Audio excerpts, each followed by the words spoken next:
It doesn't include the 10 historic cemeteries. They might be peripherally mentioned, but I'll do another presentation later on the 10 cemeteries. I encourage you to visit these places. That Betty, to her credit, took a friend, and they've already gone to the Jackson Woods Cemetery down Los Lomas, and had a mini field trip on their own there.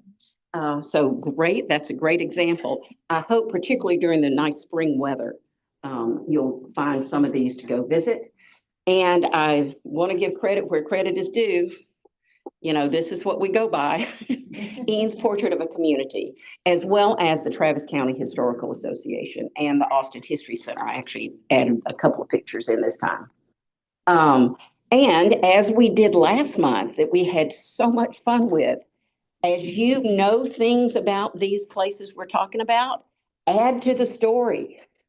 That's what makes this group so fun, is that everybody knows a piece of the story.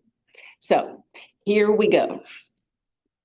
Let's see if this works. Number 15, the Johnson Ranch. Who knows where the Johnson Ranch is?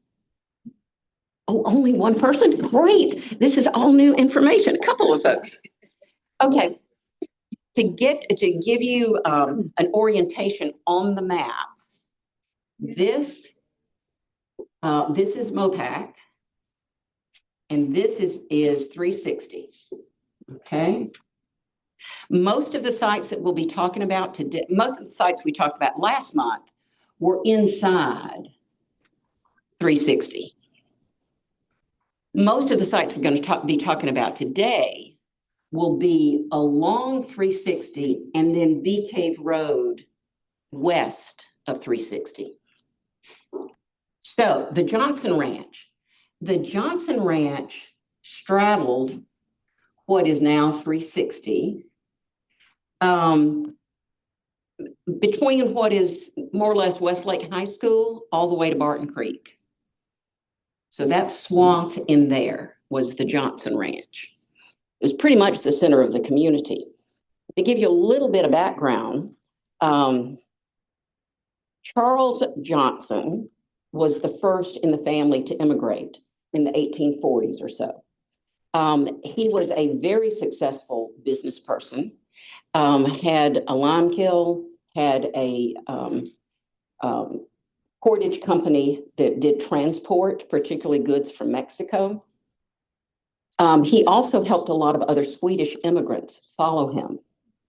And there's a big Swedish population in history, Palm School and all of that area over in East Austin.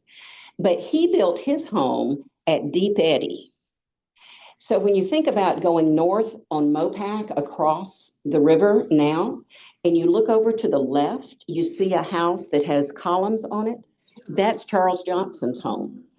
It's not in perfectly historically correct configuration today, but it still has a lot of the original stone and that sort of thing.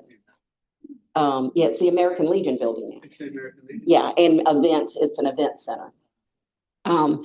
Just to give you an idea of how important Charles Johnson was, he was a very good friend of Sam Houston. And when Sam Houston did not support Texas seceding from the Union before the Civil War and was kicked out of office as governor of Texas, it was Charles Johnson, his friend Charles Johnson, who brought some of his wagons from his portage company and loaded his furniture from the governor's mansion onto his wagon and drove him back to Lufkin, got him resettled. So Charles Johnson was a pretty big deal. He owned a bit of land out here, about 200 or so acres. Never lived out here, but the family would come out here and cut firewood and that sort of thing. Well, he had 14 children. So by the time his youngest son grew up, there wasn't much of the family stuff left. So his youngest son, Henry, decided that, okay, that land out west, I've heard there's another family or two, the Eanes family maybe, who live out there now. I'll go out and I'll become a rancher. So the youngest son, Henry Johnson, moves out and builds a ranch house kind of where Vaquero's restaurant is today.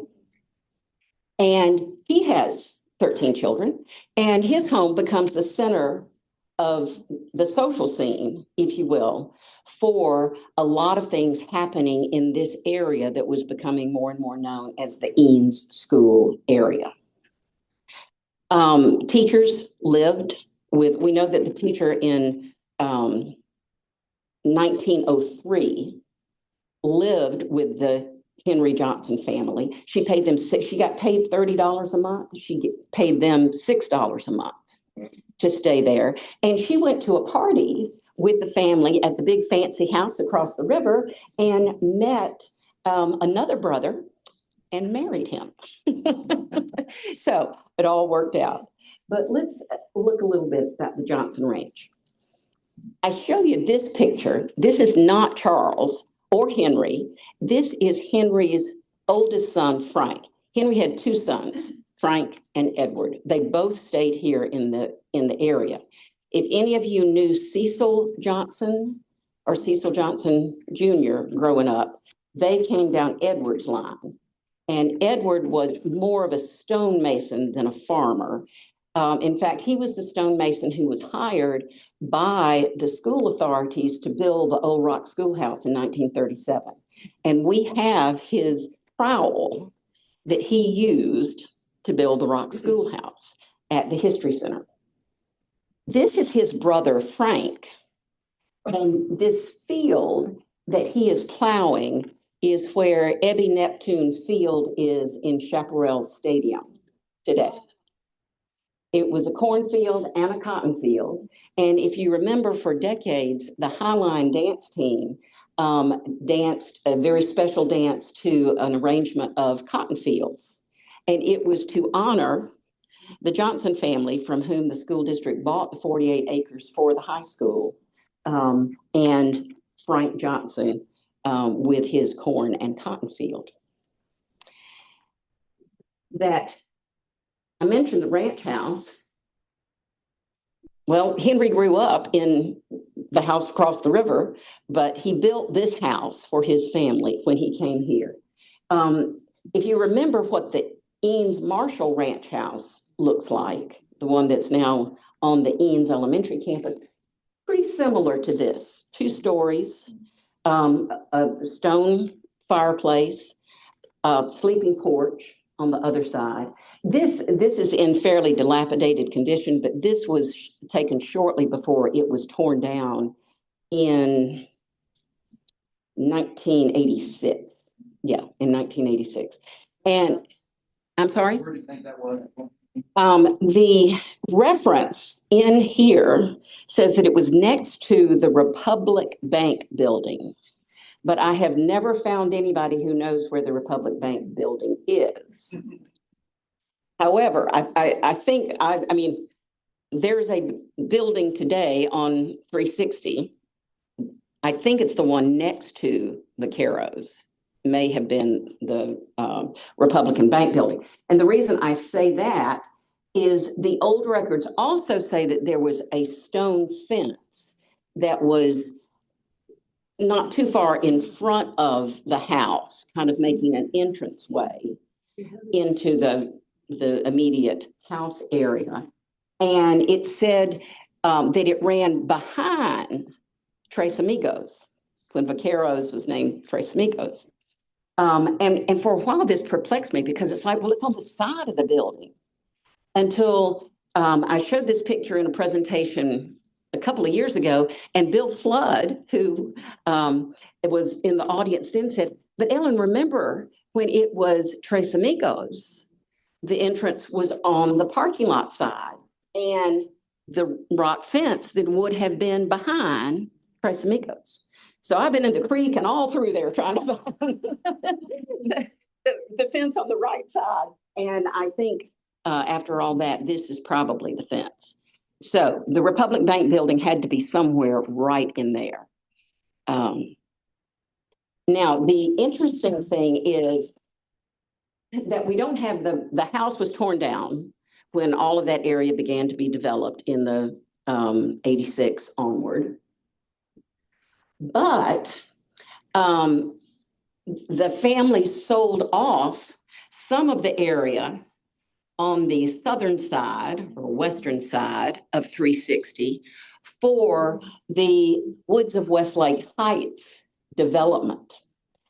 I find it pretty fascinating, and I don't know what the family story is. There were three sons in the family. There was Randolph, there was Chester, and there was Albert. Well, in this neighborhood, there is a street name for Randolph. There's a street name for Chester, Chesterwood, and I can't find one for Albert. So I think what he did, I think his sin was that he moved to California. I don't know, but I can't find an Albert Drive. When my daughter was, I don't know, maybe 10, something like that, she used to hike through that area as you enter Woods of Westlake, and there was a shack down there. Yes. And in that shack, she found a letter written, evidently home, and I wish I had it now. She brought it home, and I don't know where it is. It's just a scrap of paper, but it's from Albert Johnson, and he's writing home from the war. Wow. Oh my. And it's just an I am okay or something like that. But you can tell what it was. But it's Albert Johnson, and I've always wondered if that was Dr. Albert Johnson, who was a dentist here, and he lived close to Gloria. That gives me another line of research. In doing a quick genealogy, I followed him to California, but I may have the wrong guy. It may be the wrong Albert Johnson too. Yeah. But that's fascinating that you have that letter. It was the right age. Okay, all right. Well, maybe he moved to Austin. Maybe that was his sin. It was kind of like moving to California. Probably. And if you had known Albert, you would think that he was probably part of a gang that was raised out here. Okay, I'll just let that lie. The reason I really want to remember Woods of Westlake Heights, it's on Heights Drive, turns right off of 360. Remember that because if you pull in right where this sign is, park on the street, and then walk about 20 feet over to the right, I don't know if this is the little shack or if it was a wooden shack that's now gone that your daughter might have seen. But this is the Johnson Smokehouse. This isn't the original location. It was moved when the properties were divided and sold. And so it was moved here and kind of nestled in a little knoll. But this is the original smokehouse. And it does have an official Texas historical marker. This is what it looks like on the inside. The walls are very, very thick. And so there would be a smoldering fire and meat would be hung and smoked for days. And I haven't been able to prove this one way or the other, but the Johnson family story is that the roofing material, the tin from the roof of their barn, and by extension, their other outbuildings like the smokehouse, came as salvage from the Texas State Capitol that burned in 1881. It would make sense because the Johnson men who were stonemasons worked on the Capitol. So it would make sense that they would have access to that. And I found several references that the barn had the tin roof, and it's the same tin roof that is on the smokehouse. So that's a real quick visit. It says you're going down 360 someday, but it's fascinating. And thank goodness that was saved. Thank goodness a lot of things were saved. If you weren't here last month, I will remind the group that between a couple of years ago during COVID, when I took a lot of pictures of places in the community, and now there are a number of things that have disappeared. You know, more modern things that I didn't think about even questioning whether or not they would be destroyed. But there are a number of things that aren't there anymore. So we need to pay more attention. Okay, number 16. the Barton Creek Corrals. We've talked about this in a meeting before, and we actually had a field trip back in 2020, maybe, to the Barton Creek Corrals. Were any of you on that? Betty was, yes. Barton Creek Corrals. I wish I could tell you exactly what they were. I can tell you where they are. They are down in the Barton Creek Greenbelt, kind of between where Rudy's is and where Walsh Tarleton is. If you park at the bank that is at the corner of Walsh Tarleton and 360, go across 360, and then just kind of follow your nose down to the creek, you'll probably trip over them, depending on how overgrown they are. I did not go down there yesterday to check it out. But this is what the Barton Creek Corrals look like. You're in the middle of a thick woods. And this is actually when the first time I went, when it was fairly clear. When our group went back in 2020, it was pretty, the undergrowth had really popped up. So here are a couple of pictures. And again, you're out in the middle of, you're just in the middle of nowhere. And there are 90-degree angles. There are circles. There are multiple configurations. It goes on for, it's about as large as half a football field. I mean, it's really surprising. And the more you walk around, the more you say, oh, there's more over here, and there's more over here, and there's more over here. So what are they? I took this picture to get a picture of the 90-degree angle. Gee. So somebody went to a lot of trouble. I was going to say, you can tell a lot of that, I think, is river rock out of the Barton Creek. And this sits way up high on a, kind of the cliff. And some of the stones are really large. I mean, it was an incredible amount of effort to build these, particularly if they brought them up from the water, which I think they did. There's speculation that the Cox family, which did some ranching in that area back in the 1800s, might have built this. I kind of doubted that because of the amount of work it would have taken. I did find a census record that had the Cox family with 12 children. So, they may have had the manpower. It has been speculated that it may have had something to do with military there.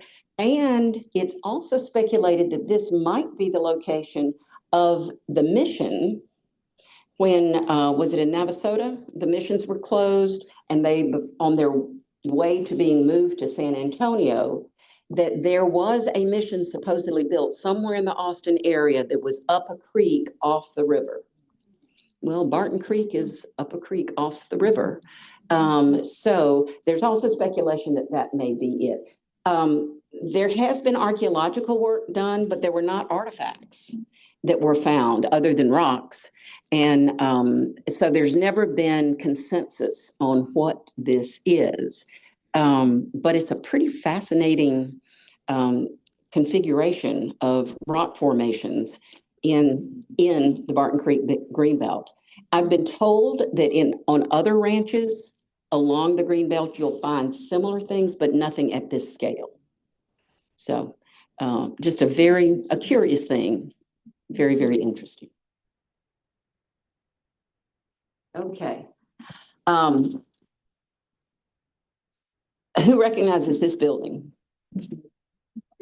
Okay, Rachel Davis would, because she said she was a teen volunteer in the old library building. This library was formed as a total volunteer operation in 1984. I show a picture of the bank because this is where it went into. It opened on the second floor with 5,000 books, all of which had been donated. About 20,000 articles or items were donated. They culled that down, curated it to 5,000 books, put them in the second floor here, and it opened with totally donated materials and with total volunteer labor. That was in 1984. By the way, this building no longer exists. I told you I thought that was the case last month, and then I was second guessing myself, so I went back and I actually took a picture, which I couldn't find, on my phone after I did it, but it's a pretty little parking lot now with a tree or two. There is nothing there now, totally gone. So that was one of our historic community locations, which, didn't even think about any need to preserve, perhaps a historical marker going there. But the reason I put it in here, 1984 is not 50 years old yet, so it's not quite historic. But the reason I put it in here is it is so important, I think, for us to remember what the volunteers did in creating this library. It was a great accomplishment to create the library. But after, this was 1997, 98, they realized it was really, really difficult to sustain a growing community library with just donations and volunteer labor. And so they researched, in fact, Jan Brown, and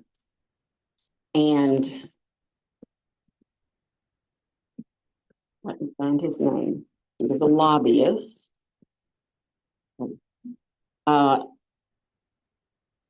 May have been Dick Brown. I wonder, is that the right? So they ended up marrying. Okay, there's a little bit of a complicated family story there. He was a lobbyist, and she did research and figured out that there might be a way to have a taxing entity that would support public libraries. That Texas law did allow that, but it had never been done. And so they wrote a bill, took it to the legislature, and apparently it had to go through a lot of iterations. At first, it was going to be a property tax, and they changed it to a sales tax. That seemed to be the way that it would work.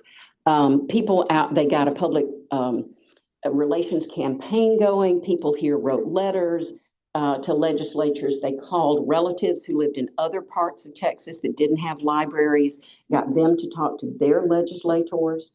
They really lobbied hard with State Senator Barrientos and Republican Terry Keel, who was the representative from this area. And apparently Representative Keel really got interested in this notion, and he fought hard for it on the floor.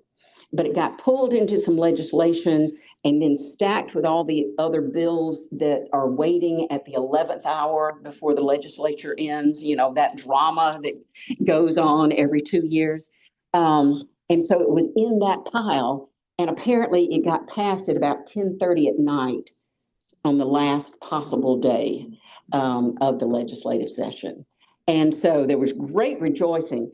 But the point is that what people did from this library in this community, now 20 different communities in Texas have a library because of the law that they created and the ability they have. In addition to having volunteered early on as a teen, I ended up getting hired as the admin assistant into the tax thing, and was holding all these requests from other libraries wanting information about how we did it, and it was very good. It was huge.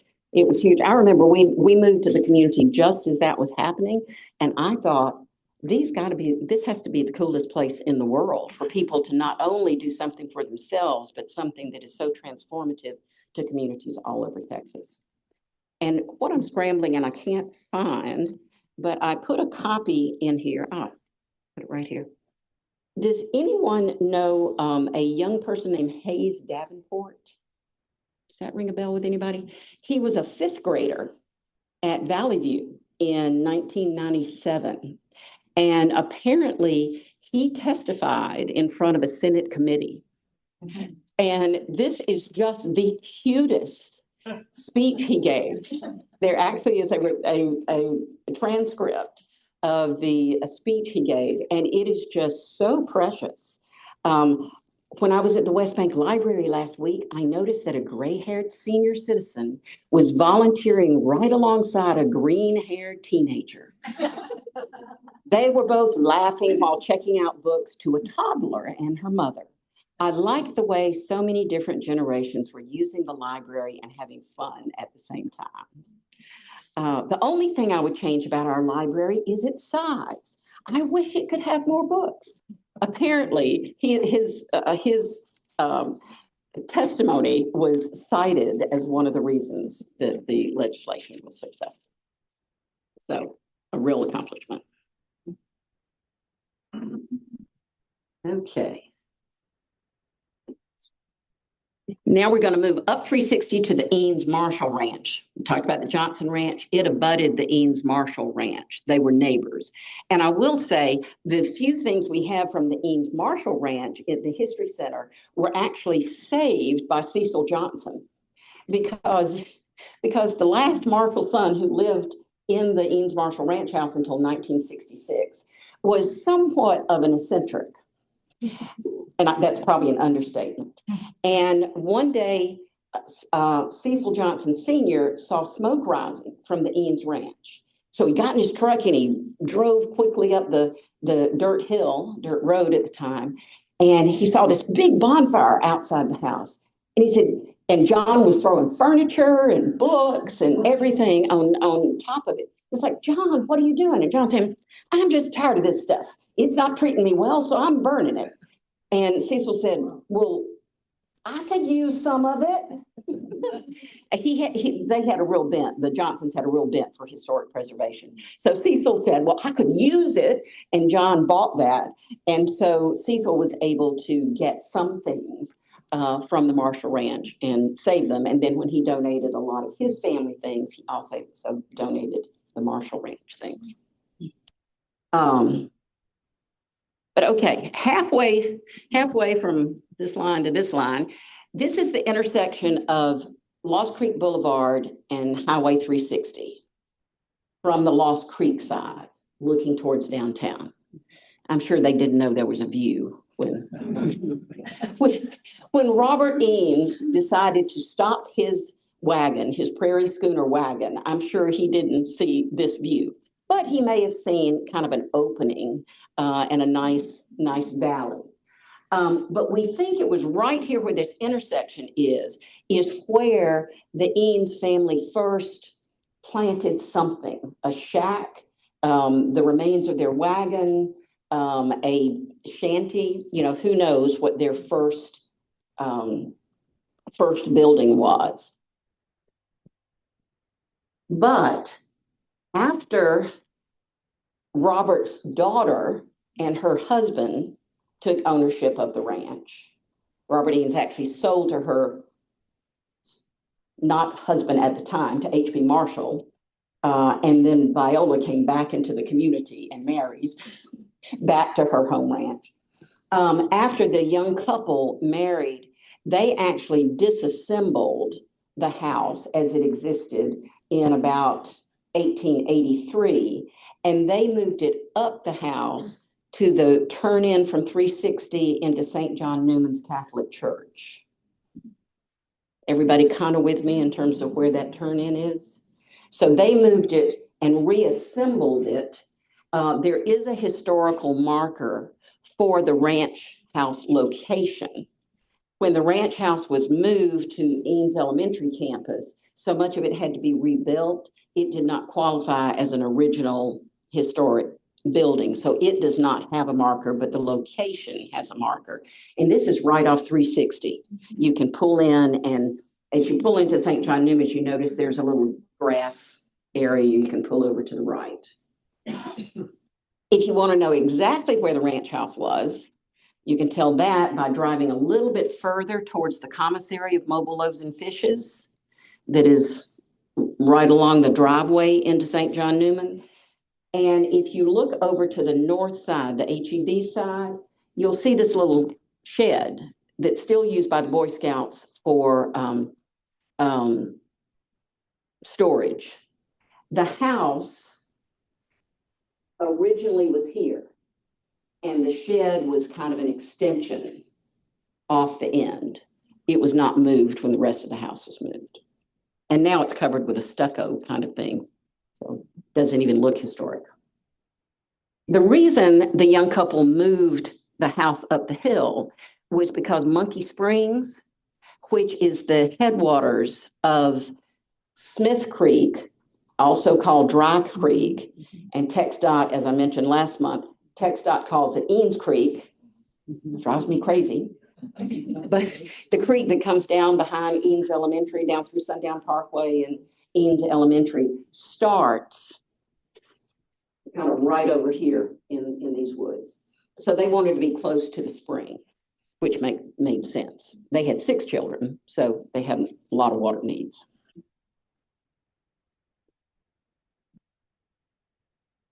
Okay. Now, when we get to the intersection of 360 and Bee Cave Road, we're going to cross over and go up to this area. And one of our favorite topics, the Wild Basin. I should let y'all tell us about the Wild Basin. If you remember, Austin was really booming in the 70s. And this area was subdivisions were being built one after the other, especially along 360. There was a group of women. They lived primarily in Rollingwood, Westlake Hills, kind of that area. Flo Macklin, who used to be a participant with us, was one of them, 7 women. We call them the Wild Women of the Wild Basin. Martha Hudson, who still lives in Rollingwood, was one. They formed a group called Now or Never. And their goal was to preserve the remaining large tracts in this area before they were gobbled up for development. They worked day and night. Kids at the school collected pennies. They had bake sales. They lobbied county government, city government, state government, and patched together a number of funds. Scott, you want to say a little bit about the way that the Latter-day Saints Church came in at the 11th hour to get them over a goal line? So, well, I think just a little setup to that, and not to forget Janet Bowen too, who kind of led that group and everything. So, but also to reminder that at this, at the time that Austin wasn't really concerned about it, because 360 dead ended at Bee Cave, so there wasn't really, a concern from Austin about preserving wilderness out here. And the group was just literally weeks away from the deadline. They had to meet to have the funds to do it.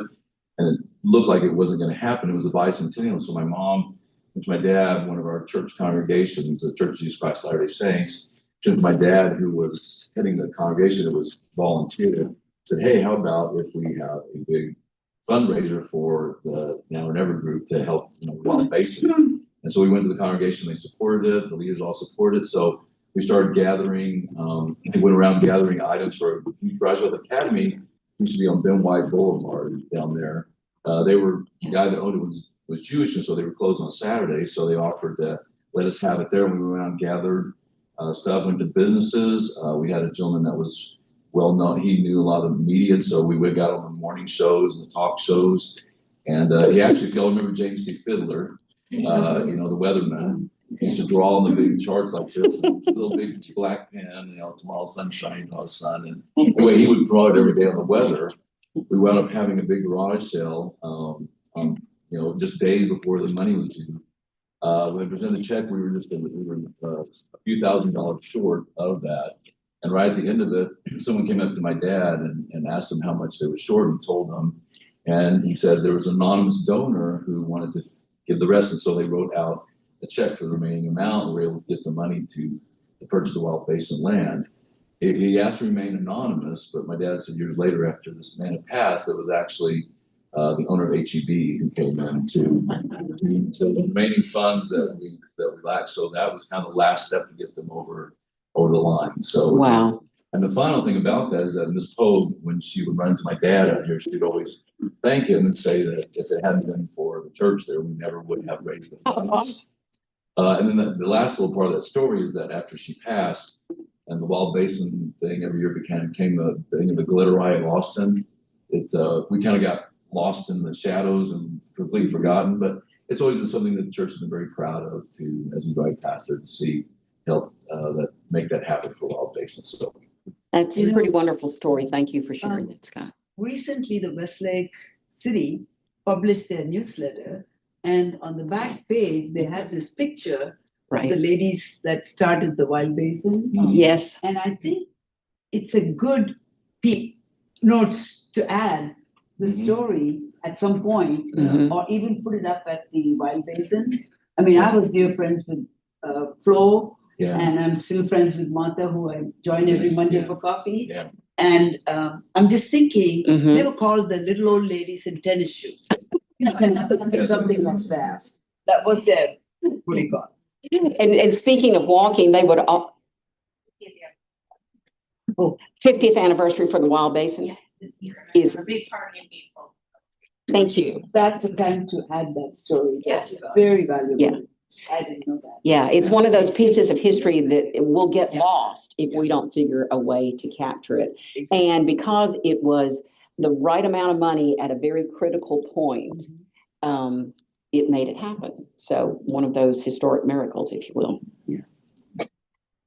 And speaking of HEB, the HEB was not in our community. It was in Austin at the time, but there was not one in Westlake.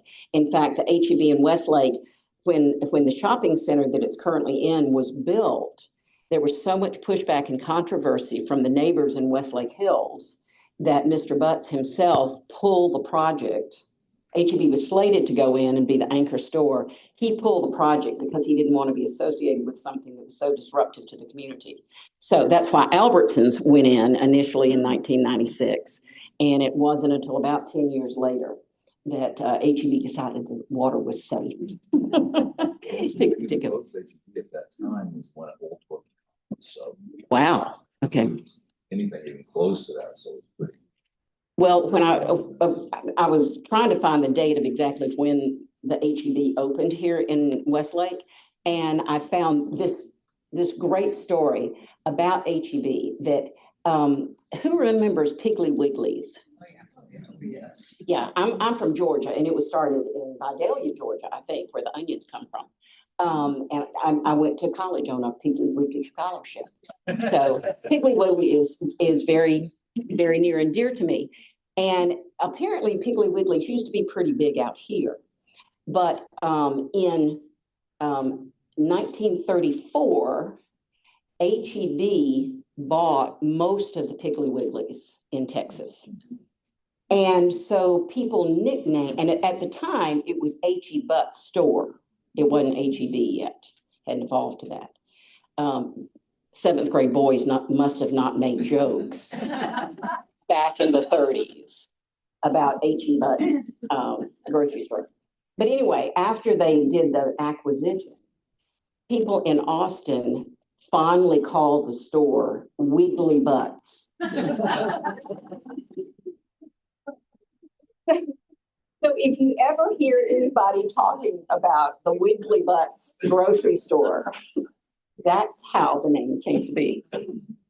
I couldn't figure out a way to put that in, but anyway, now we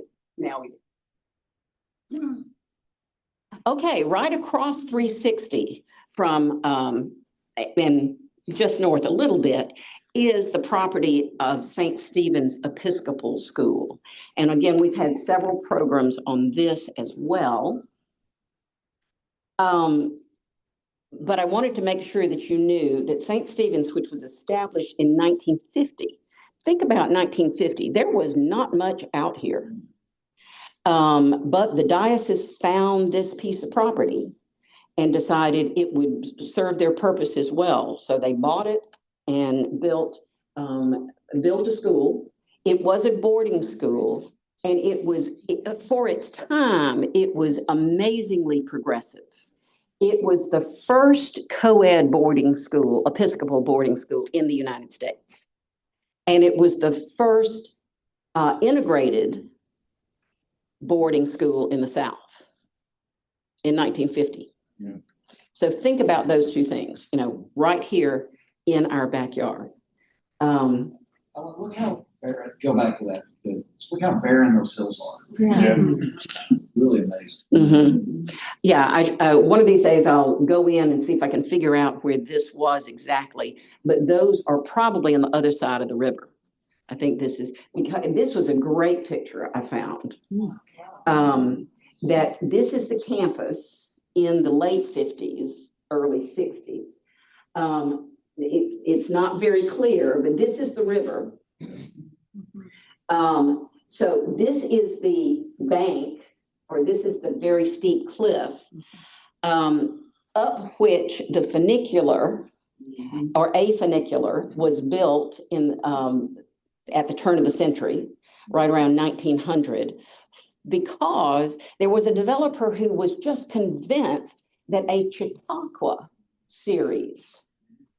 Chautauqua is a kind of an outdoor adult summer camp for arts and drama and music, very popularized in the Northeast, and that's where you usually hear of one. Well, someone got the wild idea that they were going to do a Chautauqua off the Colorado River. They bring people out by boat. They built a funicular that took them up the hill, and they were going to have this grand housing development and auditoriums and all of these things, and it never got built. I think there were some shady land dealings that went on. Jeffrey could probably tell us some stories about, Emmett probably told stories about, he seemed to know about all the shady land dealings. This is a photograph, and actually, you know, on my computer, I could see it a lot better. These are the original campus buildings here. This is St. Stephen's School Road. What you don't see here is even a whisper of 360. None. And in fact, I've read multiple times that the old timers would quote that originally all the roads, including Bee Cave Road, were built around the hills. Now we just bulldoze through them. Yeah. But you see evidence of that in that the road that did exist went around. And now I estimate that 360 probably goes straight through the other side of that hill. Scott. Well, we used to joke that they built St. Stephen's what it is so the kids couldn't escape. Oh. If you actually look at that road leading into St. Stephen's, it came off Bee Cave Road, about where what is it, Exxon or so, whatever that station is there now. Mm-hmm. And it took you like 20 minutes to get from Bee Cave Road to St. Stephen's, because it was a winding, barely paved, pothole, hairpin curves, I mean, like this, and they literally built it following the terrain going to the school. And it was, I'm not kidding, because when I was a youth, we used to have, there was a girl, her family was in Saudi Arabia, we'd go to pick her up on Wednesday nights for youth activities, and it took me 20 minutes to get there. Wow, from Bee Cave Road. Because it literally just wound and wound all the hills, hairpin, I mean, it was, you had to avoid the potholes, it was barely paved. That was the only road in and out. Of course, 360 wasn't, you know, that section wasn't there yet. So it was, that's what we used to do. Like, wow. You can't get out of that place unless they jump into the river.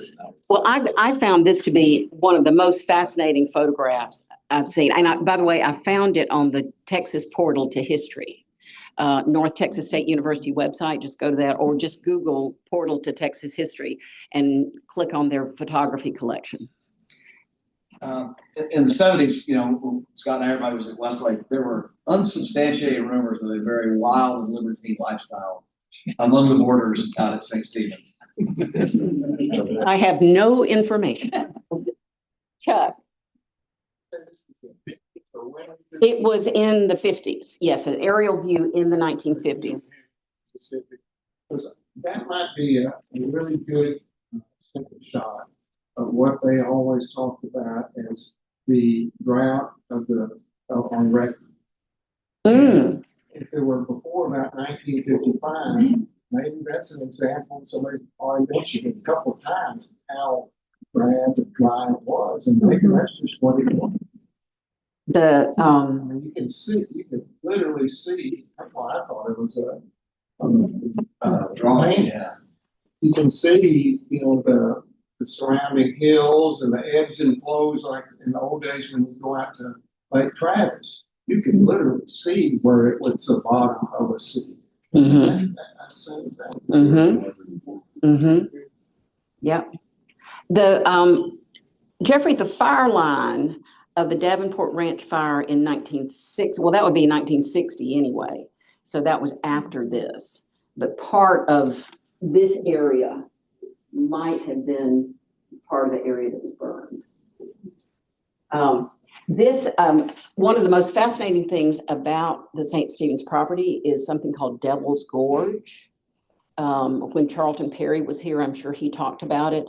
And Betty has been working for a year to figure out a time for us to have a field trip and go down into the Devil's Gorge. It's very, very pristine, almost primordial, the way Hamilton Pool used to be 30 years ago.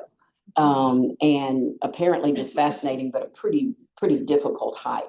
Roy? If it helps, I'm gonna guess that probably that photograph was made with a camera in the 50s, and probably that was about the best resolution we could get with the lens. So I think it's just a very soft focus. Okay. That's a guess. Yeah. We would know. And Roy would know, yes. Brief anecdote, our high school in Houston played St. Stephen's in football. Wow. A bunch of us loaded up on a bus and went for the game. We drove into Austin that evening, get there, and suddenly the roads were so twisty and so turny that a whole busload of high school students got very quiet. They were either sick or they were terrified, or both, But I believe this is Devil's Gorge on the south side of the property. You know, very deep, goes down to the river, has springs on the sides. It fits the descriptions that I've heard of what Devil's Gorge is like. There also, back in the day, was a contest to, this was actually in the 70s. There was a contest in the Eaton School District to figure out what the oldest tree in the school district was. Do any of you remember that? Well, apparently a water elm on Rivercrest, and Rivercrest would be along here somewhere. I don't know that it is exactly down the cliff from St. Stephen's, but it's along the river. And it goes almost all the way to Devil's Gorge. I'm looking at it. Okay, thank you. But a water elm on Rivercrest won. I picked up that tidbit. I was walking in Lost Creek one day, and there is a tree on Cypress Point East that is a gorgeous oak tree, you know, with branches that just flow forever. And the owner of the home was out in her front yard, and I complimented her on her beautiful tree. And she, you know, stood up real straight and beamed with pride and told me that it almost won the contest. It was the largest, the oldest tree in Lost Creek, but it lost out. Okay.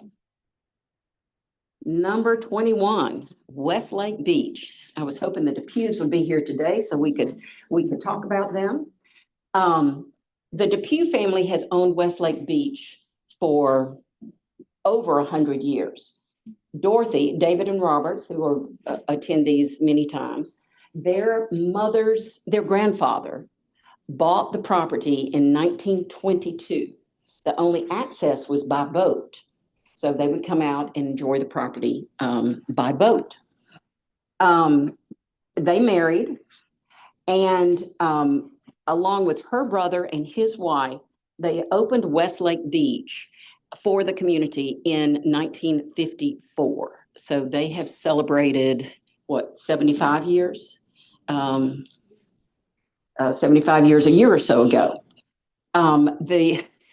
That if Robert or David were here, they could tell you stories. They sold everything from fish bait to candy, and I hope they didn't sell them at the same time, or with the same hands anyway. But they worked all sorts of things at the property. And this is David and Andrea. I know their son, Andrew, is a junior at Baylor now. So they've been swimmingly supportive of the West Bank Library for a long time. The thing about Westlake Beach is it wasn't just a,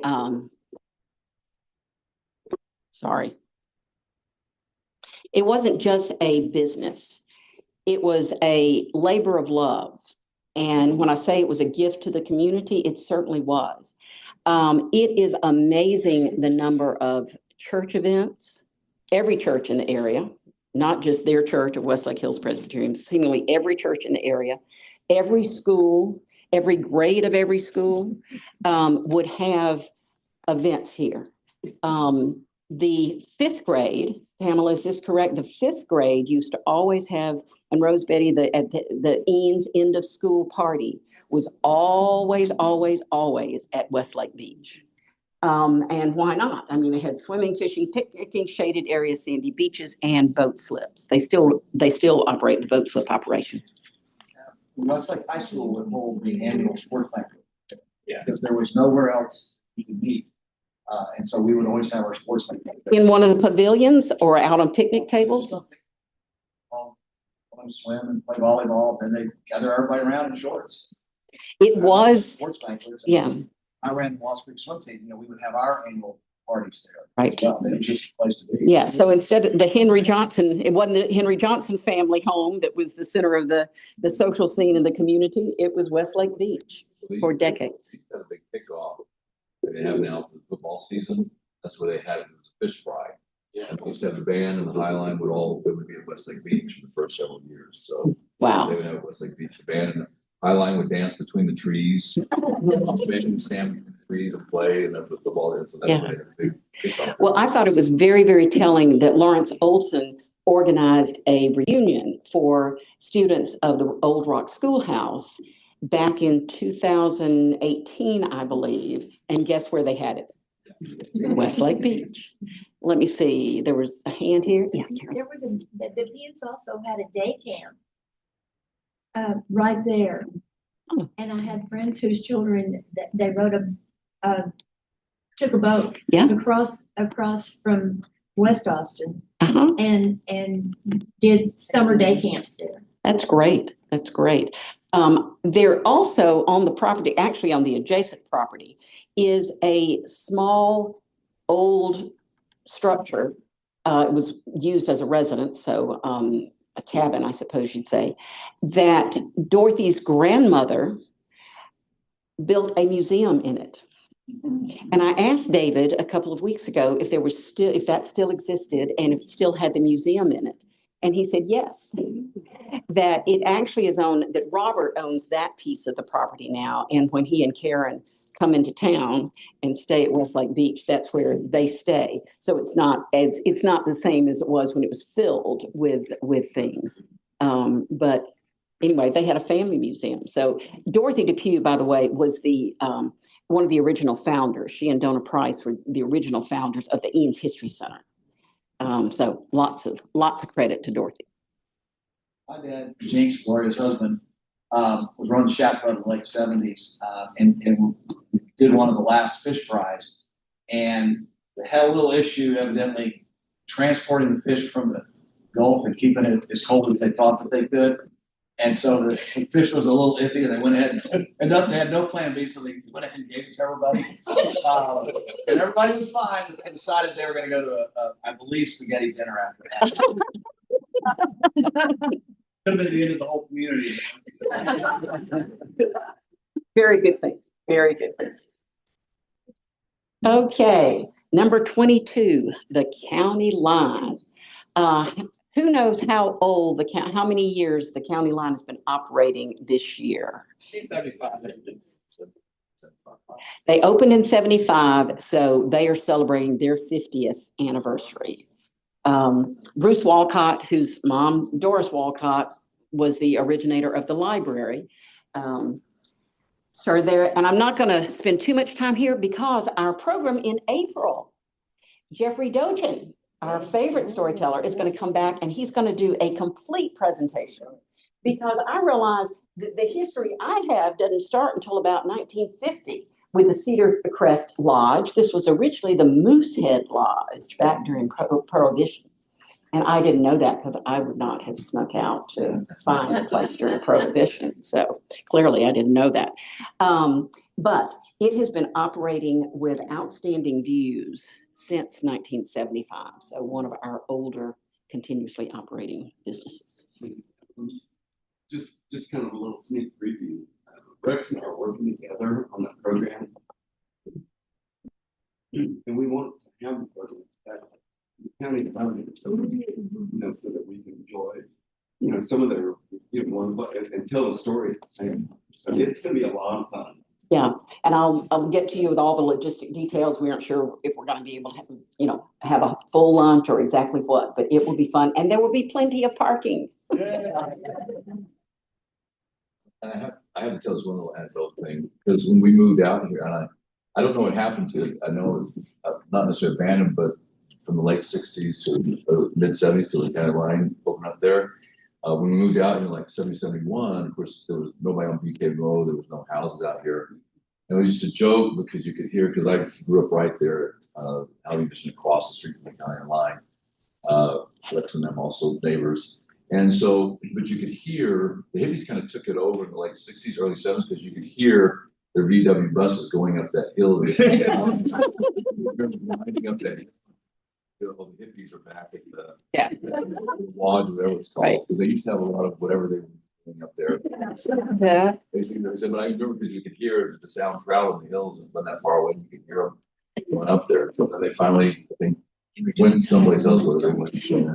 Thank you, Scott, for adding that story. So we know it was never truly, fully abandoned, that there were things going on. Here, the gear shift. And Peter Miller, the owner, founder of County Line, is going to help, it's going to participate and kind of give us all the county lines history and stuff. And when Jeffrey and I were up there last week, as you go up into the parking lot, we went all the way through to the right, all the way over to the Buckingham surgery building. And there are a number of the original little cottages that Emmett built up there that are still standing. Wow. We went around them and kind of peered in, and I think the county line's gonna let us try to go into some of those old structures as well. So Wow. there's still quite a few buildings up there, more than we could thought. Okay. And on Friday night, basketball game, Hayes, there's a gentleman sitting in front of me, and we started talking, and he graduated in '83 from Westlake, but he and last name was Cox, I don't know if you remember.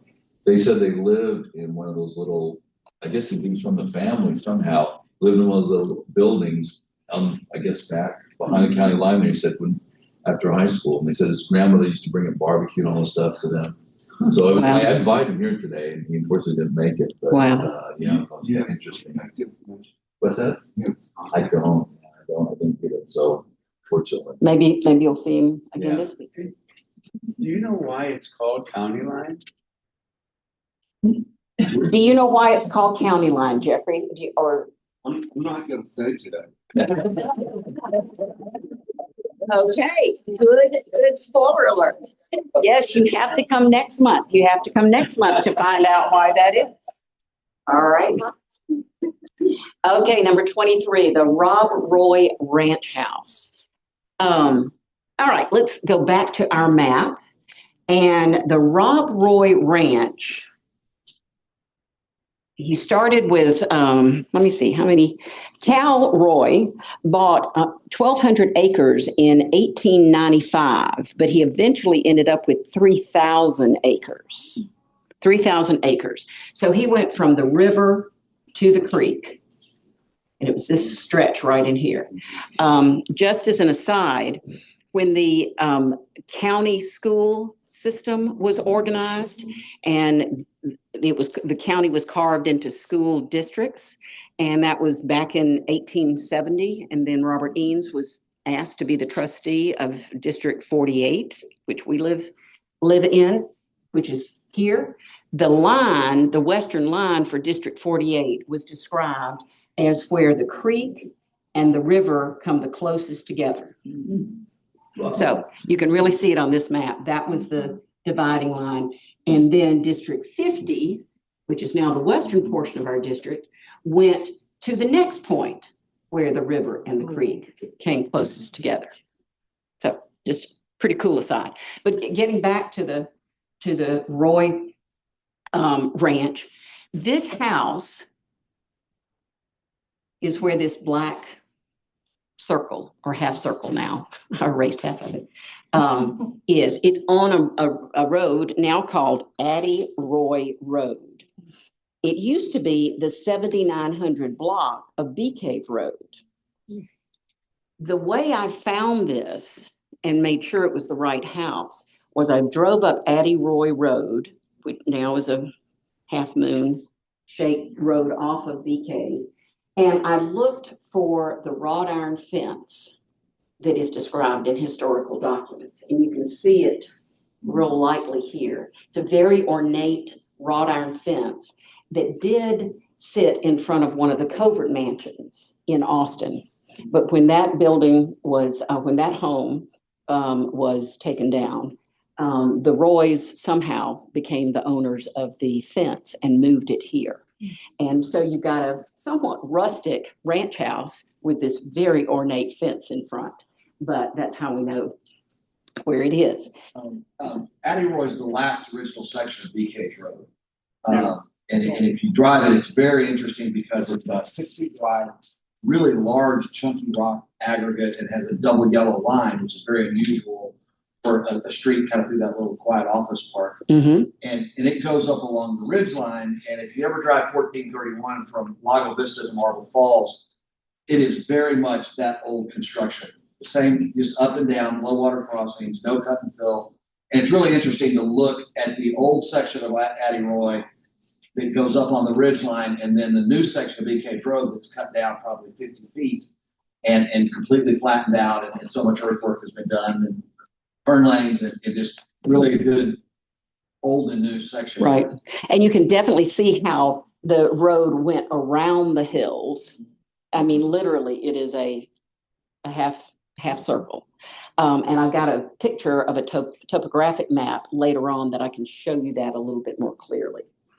But this was originally a log cabin that was rocked over.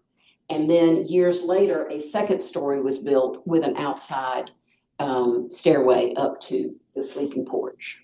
It's a private residence now. Mm-hmm, mm-hmm.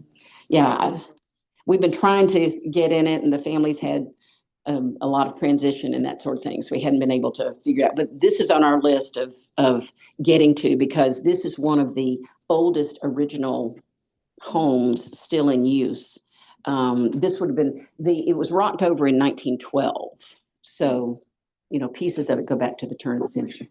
There was an event center for weddings. Mm-hmm. I'm not sure when that happened, and when it stopped being. Right. And I've heard it was a bed and breakfast at some point. But the family that owns it were the original owners of Green Pastures. Yes, Ken Cook. The Ken Cook family, yeah. Now, add my 2 cents. Mm-hmm. So, back in the day, it was kind of a watering hole for a lot of the Cedar Chopper families out here, because the Roy family had a moonshine still getting it out of the house. Rob and his father now were bootleggers, and they were rock masons. The 2 daughters, Addie and Jessie Roy, were educated, and they taught school in East Texas. I don't know if any of this is true or not, but it makes for a good story. Yes, it does make for a good story. And the sisters were very, very educated and were public school teachers for decades. None of the 3 children ever married. Cal had 3 children, Roy, Addie, and Jessie. None of them married. And the bulk of their estate, Roy died, and I don't know the details. I haven't found his will, but the sisters died a few years later. And they left the bulk of their estate to AISD and EISD for scholarships for high school seniors. Have any of your children or people you've known had Roy scholarships? There are about 15 given out each year. And they are given to students at Westlake High School and Austin High School that were the high schools in this precinct of the county at the time. Yeah, I wanted to add to the lore of that story Mhm. because I've been trying to locate it, but a good friend of mine, both his grandparents are Cedar Charter family out here. And I came across this photo I asked him about one time, and I wish I could find it, but it shows how different from what Rob Roy is today. There's a photo and there's a big mountain lion cougar that's strung upside down. Mhm. And you see his grandfather's in the picture because he worked for Rob Roy. Mr. Short, is it Mr. Short? Mr. Short. Yes. And then Rob Roy is another person. And the last person is grandma with her hair done up in her Sunday dress and her heels and shotgun in her standing. Yeah, he must have come after church and went to town and they went through the. Oh, my gosh. It's kind of indicative of the time. Oh, my gosh. Well, you threw me with grandma there at the end. There is a picture in this book, and we have the original well, not the original, but a true photograph at the History Center.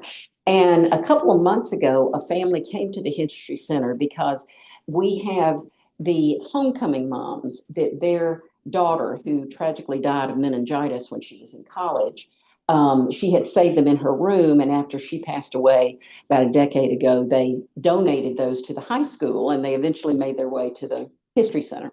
So we have them as part of the high school display now, and the family came in, and after we visited, they were looking at all the displays in the History Center, and the stepfather goes into the back room. And he looks at a picture on the wall and he said, "That's my grandfather." Wow. And it was a Mr. Short, and it was the strung up cougar with Mr. Short next to. There's another one with I think 4 of them. Yeah. Grandma. Okay, well, I'd love to see the picture of grandma. I haven't seen grandma yet, but that's a story in and of itself. Right before they opened, Loop 360 going north, and that was Saltville still, other than St. Steve, there was absolutely nothing out there. The last of the old man Rob Roy's, lived in a house in the middle of all that acreage on miles of Caliche. And he was a chopper, he was a rock cutter, so more correct vernacular. And he had horses and pigs in there in the middle of nowhere, but he was also a hypochondriac. So he was always calling the fire department to come out and visit him, really just to give him company. And he was an old eccentric man. He always had guns on him. And this was back when the volunteer fire department was all that was out here. So it was all the fire department during the day was the high school boys. And they had a rule that they thought it was too dangerous for just one high school student to go down there because he was kind of crazy and he had all the guns. So they had to have at least 2 kids that went down to see him. But in the late 70s, he was living in a house with dirt floors on all of that land, all the way down. Wow. And now there's billionaires that live in Romney. Yeah. He and John Marshall would have made a pair for sure. Okay, here's the topographic map. This is Bee Cave Road, and you see it gets here, and then it makes this wide curve. Now Bee Cave Road goes straight across, and this is Addie Roy Road. Yeah. And that's the house.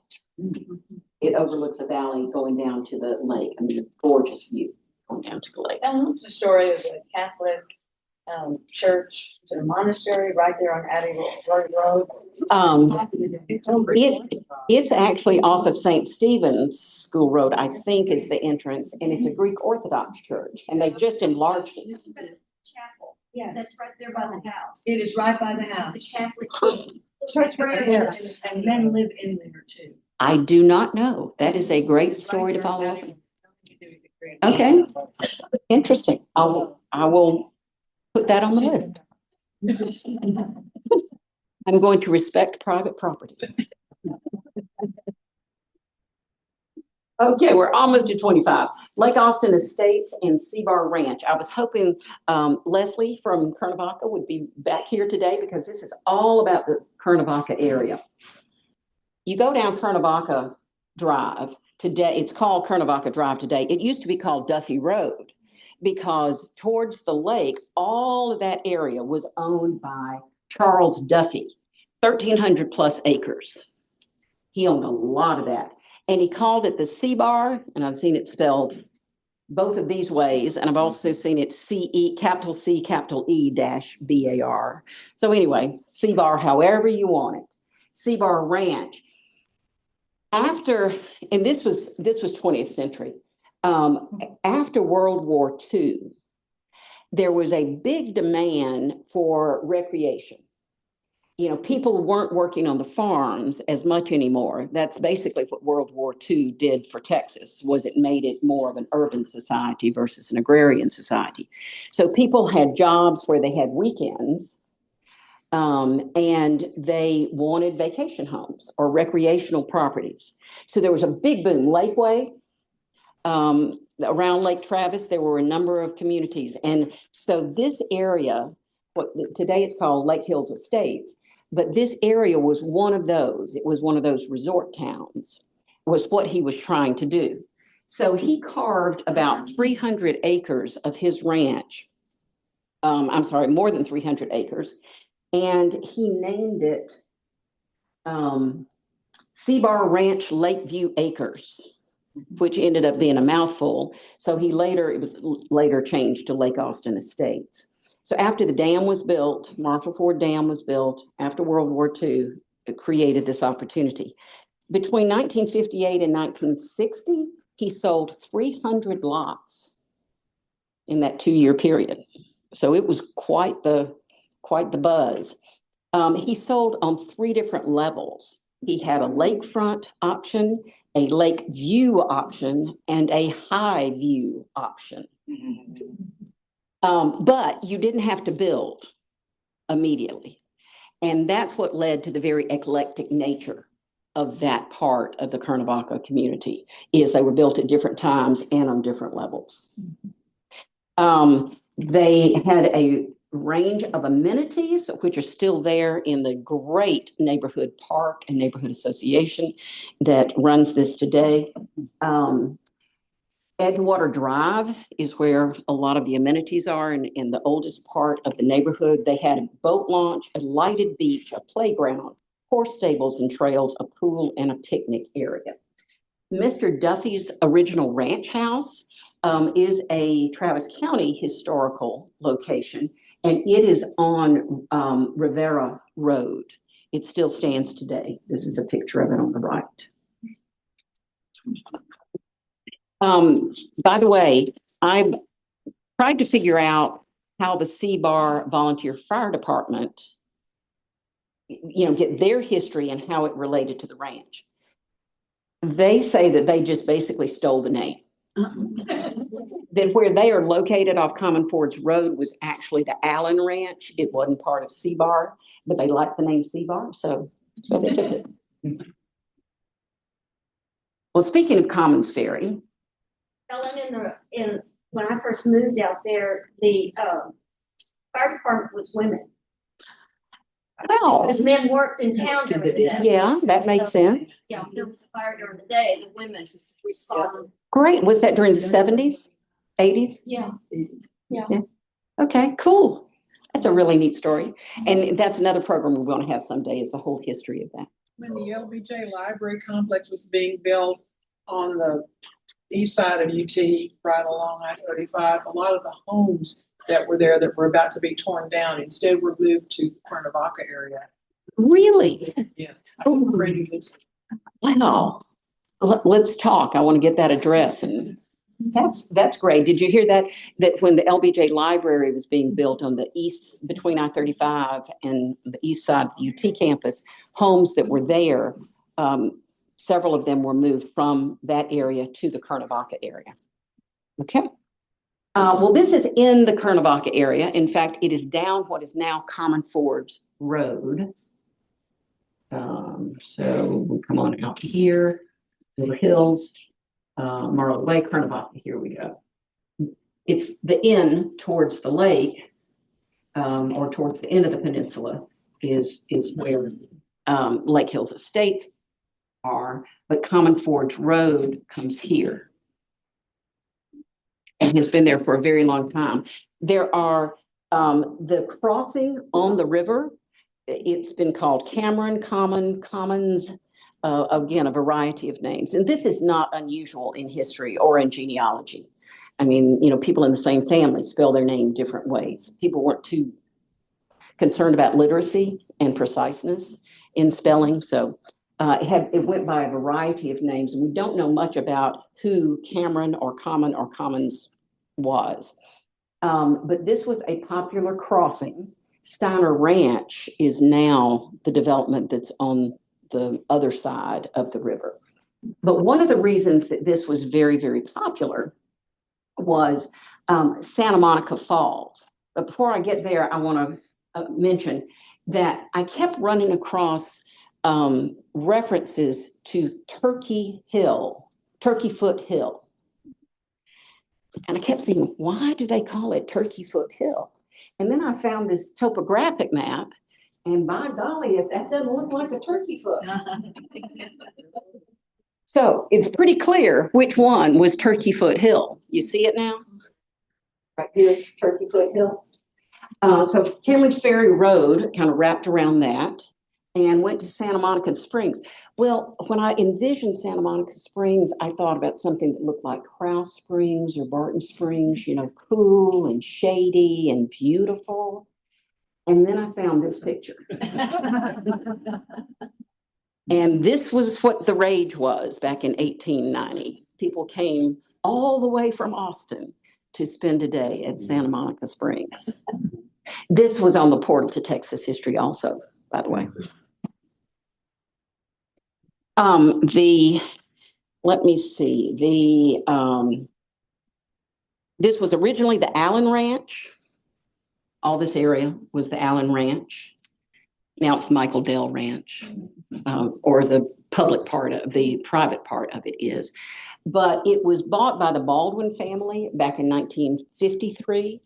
And from 53 to 83, they renamed it and they called it the Resaca Ranch.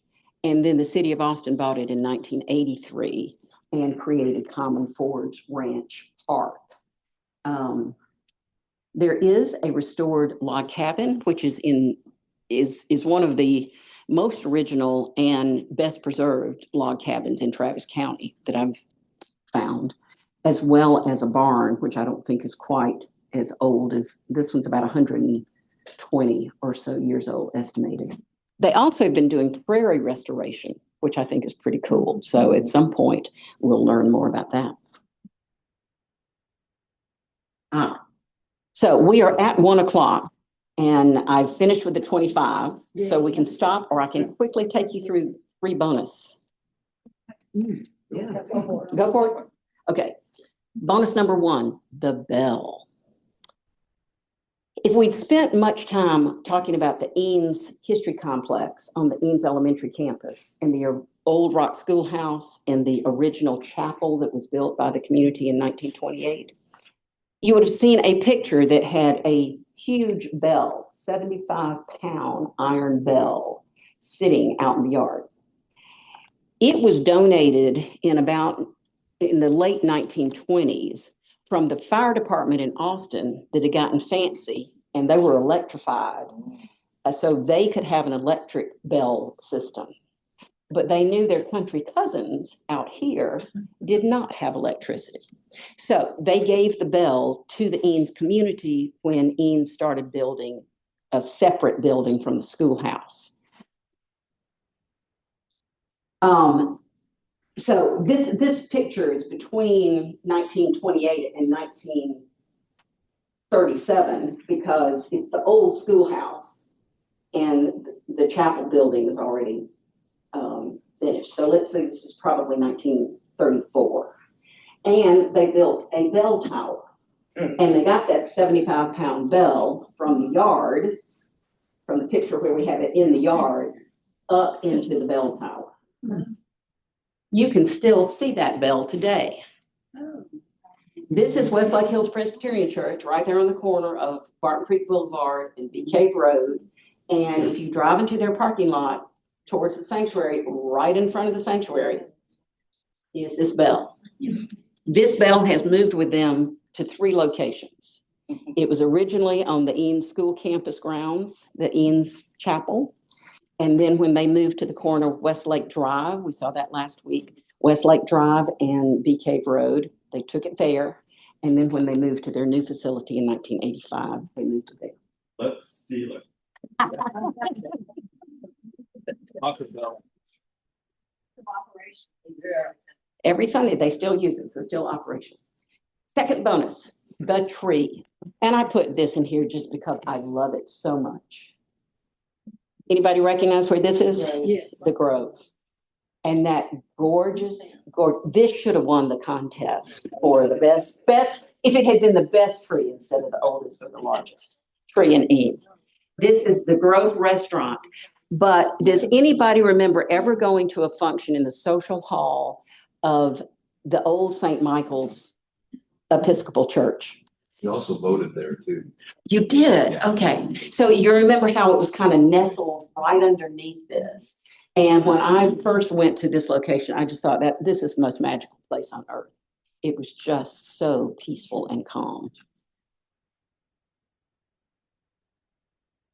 And then I could not have a presentation on vintage Eames without talking about the flamingos. You all know where this is the Hat Tree corner, but it will always be the flamingo corner. They're supposed to land this weekend. But they are supposed to land this weekend. And that's because the scout bird, it was so fun to research this, because I never knew this part of the story. But originally, after Pots and Plants got going with this, the owner, Pat Swanson, was a huge supporter of every school in Eames. You know, I'm sure he gave plants, he gave pots, all sorts of things for landscaping and beautification of our campuses. And just a great fellow with a great sense of humor.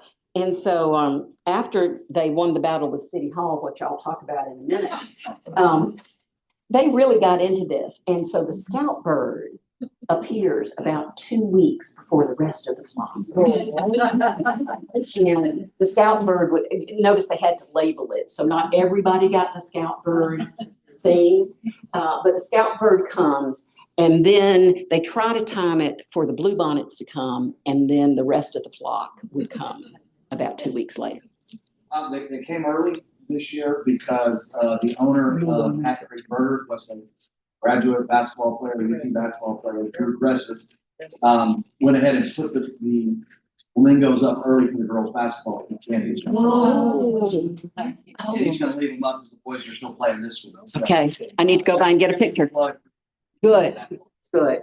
Yes, I'm so appreciative, Drew, that when there are big things in the community like that, they will still do it. But the flamingos almost went by the wayside. Who remembers 1993? And there are multiple stories of exactly how this route started. Apparently, one of the city council women said something to the effect of, "Those birds are getting dirty. Is there anything we can do to get rid of them?" Well, then the mayor kind of jumped on board, and then they started trash talking about the flamingos, which the community, by the way, had loved. Apparently, according to Pat Swanson, I've seen him quoted as saying they got a case full and they put a couple out front and they were gone in 15 minutes. People bought them. And so they got another case and they put them out front and they were gone in 15 minutes. So then they started, doing the whole corner, and that became their signature. And it became known as the Flamingo Corner. So the city council instructed the city lawyers to see if there was a way that they could get rid of the flamingos. Mm-hmm. They first tried looking at the sign ordinance. And if you've ever tried to do a sign with the city of Westlake Hills, you know that is certainly an adventure. And there was an argument that this was a thing that called attention to the business, which was the definition of sign. Mm-hmm. But the lawyers decided that didn't have a legal basis. As they were going through all of this, a television station in Kansas picked up the story. It was one of those that went on the Today Show talking about these women in Austin that didn't like these plastic flamingos and didn't they get a life? And I mean, there are some fairly controversial news articles about this. Probably the most interesting thing is there's a guy who lived down in Travis Country. He didn't even live in this area, but he visited pots and plants because he was looking for either a pot or a plant. And he realized what was going on, and he just thought that that was the silliest thing he'd ever heard, and he was angry about it. So he organized SAFE, the Society Against Flamingo Extinction. And that kind of forced the city into having a public survey about whether or not we should keep the flamingos. And so they had this phone line, and it was open for a couple of days, and they lost miserably. Most everybody really wanted to preserve the flamingos.